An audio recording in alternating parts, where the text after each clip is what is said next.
Hey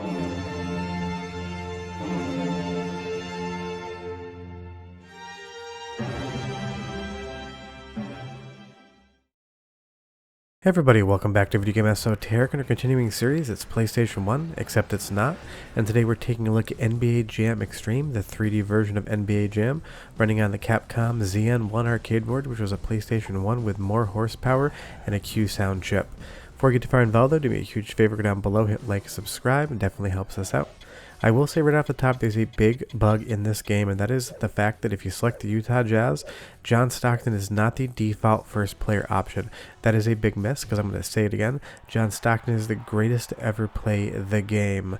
Kids around the world right now playing basketball, shooting three-point shots, are yelling Stockton, so they hope to get nothing but net. All jokes aside, it's not a joke. Love John Stockton. Leave me a comment down below and tell me who your favorite is, and if it's not Stockton, I'll explain why you're wrong. But obviously, this is a completely different version of NBA Jam than you're used to in the 2D era. And right out of the intro, it is the most 90s looking thing possible. Because one, it comes from the 90s development-wise, and two, all of the colors just scream 1990X. If you weren't alive in that generation, you won't know exactly what it looks like, but if you were, you'll know exactly what I mean. But this is still NBA Jam, it's still a great basketball game, and of course John Stockton still has the moves because he's going to get this rebound and he's going to slam it in for those 2 points. John Stockton doesn't sleep on anything. If the ball's available, he's going to take it and he's going to dunk it on you. But this is another fun version of NBA Jam that was ported to consoles, but the arcade version is much, much better. If you read the reviews of NBA Jam Extreme on consoles from back in the day, they didn't give it very good reviews, but the arcade version is just more fun. Now from a gameplay perspective, it is NBA Jam. If you played one game, you'll know exactly how it works. It's 2-on-2 basketball. You have a run button, and if you're not running, you're not dunking. And if you've played the original NBA Jam before, you'll know that the AI is absolutely brutal. It is programmed to basically get better when you're in the lead, and you're programmed to get worse when you're in the lead. Sometimes shots won't hit and you swear you did it perfectly, and the fact is you did it perfectly. The game just will not allow you to be good at that moment in time. I just threw up a complete brick there, and I don't know how that possibly happened, except the fact that I was getting a little bit close to the lead. NBA Jam is notorious for doing stuff like this. It is a much, much better game when you have friends, especially if you're drinking, especially if they're also John Stockton fans, or I guess if you have a friend over, you can let him be Karl Malone as a second player, because that's still a great option. It's just not, you know, the one-player control of the glory that is Stockton. And that tip right there just didn't really seem fair, but I love that you can get behind the hoop and hit it. This game will let you do some really weird, funny things. Now, it's not as animated as the original NBA Jam. It's a little bit more subdued, which is slightly unfortunate for NBA Jam, but I love the arena being in full 3D. I love all of those background sprites of people doing the wave, standing up and down and cheering. This game is filled with detail, even that sprite-based camera blimp that's going around. You definitely can still get called for goaltending. It's the exact same basic rule set as NBA Jam. It's just in full 3D, and sometimes when you get a close-up of the players, let me tell you, they look nothing like they're supposed to, but that looked exactly like a John Stockton shot right there, because he drained it again. But this is just a fun game. I love NBA Jam. I love stuff like NFL Blitz. And when you have friends over and you kind of do a bracketed tournament on paper with a game like this, it just becomes so much fun. Although I wish when you were jumping you wouldn't get hit with a shot call violation there. I feel like you should be able to continue the play if your feet are actually off the ground. But hey, that's just me and John Stockton talking. I can't speak for anybody else. But honestly, this game is just pure 90s to AT, including some of the music. You'll see John Stockton got 66% there. That's about 3% off from perfect. But go ahead and listen to the music for like 35-45 seconds, and I'll be right back. Enjoy. Sit down. Malone, head fake. It's in the can. Ouch. Knocks it loose. Stockton. Boom.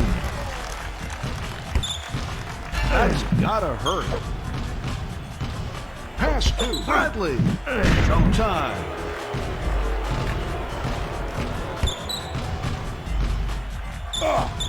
What a pick. Malone. Yes. That's gotta hurt. The soundtrack fits the game, and the crowd sound effects fit an NBA game. If you've ever been, that's kind of what it sounds like. But again, with the instant replay, Stockton's playing that well. We got to get a second look at it. He throws another dunk up. I will say that this is on normal difficulty, and this is the first match of the game, and I wanted to just show one matchup start to finish. If it's this difficult at normal from the first match, seeing the end of this game against the CPU opponent is going to be absolutely maddening. If you're actually pumping quarters into this thing, it's going to take a lot of credits just to get a 4-quarter game in, and if you actually want to see the ending, you're going to have to pump a lot of money into it. But the good thing is, when you have the board, or if you're emulating it, money doesn't matter whatsoever, and that's how I love to play my arcade games. And like NBA Jam, the original, you're gonna hit each other back and forth, you're gonna knock each other around, and you're gonna be able to strip that ball way more than you would in a classic NBA game, something like NBA 2K. You're just not gonna get the same sort of feel, and I do love that face right there. That is a face only a mother could love. The models in this game can be quite ugly, but it doesn't really matter if this game looks good or bad. It looks decent. The fact is, it is obscenely fun to play with friends, and if you pick John Stockton, you're gonna have a good time because you're guaranteed to win. John Stockton does not lose, my friends. Oh no, he doesn't.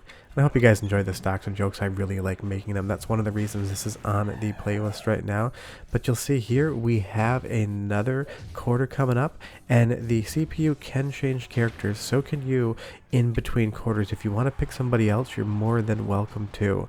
And I miss the era of these types of sports games, NBA Jam, NFL Blitz, things like that, these really arcadey feeling games. We don't get many of them anymore whatsoever, but in the 90s, everything was like this. Everyone wanted to make an alternative sports game, and I really feel like that shot should have landed there, spun around in the hoop and popped back out.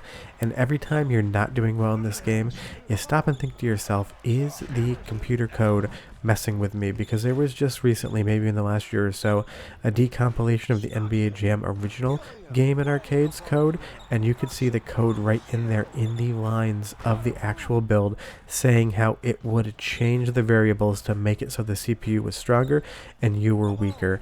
Midway was famous for that, and this game definitely feels like it has some of the same stuff going on. But that doesn't really matter. That's what happened in arcades back in the day. Operators needed to make money. If the game was too easy, you didn't put money in, and it didn't make money on the floor. So we have to forgive some of those things. Like Stockton hitting that shot there, that would be unforgivable if he missed. I feel like maybe this needs a ROM hack to make John Stockton's every single stat be a 10 out of 10 in the game, so it kind of more mirrors real life. But honestly, I really don't know that much about basketball. I rarely, if ever, watch it. I played in middle school. I was absolutely terrible at it, and that's the last time I ever really involved myself with basketball outside of making John Stockton jokes for the channel. But again, if you have friends that like video games, if you have friends that like arcade games, and you want to do a game night, put something like NBA Jam Extreme on. I guarantee you it's going to be a fun time. Get a cooler full of beers or your drink of choice, go ahead and pick the Utah Jazz, and you are guaranteed to leave the end of the night having a great time. But you'll see here we're getting really close, and that's what the CPU does. It loves to keep things within 2 to 4 points. It doesn't want you to lose so badly that you think you can't beat it, but it doesn't want you to get such a lead where you're going to run away with the game. Everything loves to stay tied up, and that just kind of keeps you wanting to come back for more. If you lose by 2 points, you really start to think to yourself, I could have won this game. Stockton puts that 2-point shot in, they miss the long court 3, and again, John Stockton wins the game. He's the hero. The crowd celebrates for Stockton, and he still goes down as being the best player in NBA history. Michael Jordan is like half a John Stockton at the best, and I live in Chicago, and if anyone from Chicago is watching this, I apologize again for saying that. But let's see the replay one more time. Stockton dunks it in to take the go-ahead there with 2 points, and they're going to miss that free court shot. Short of that, guys, Stockton rules. Bye-bye.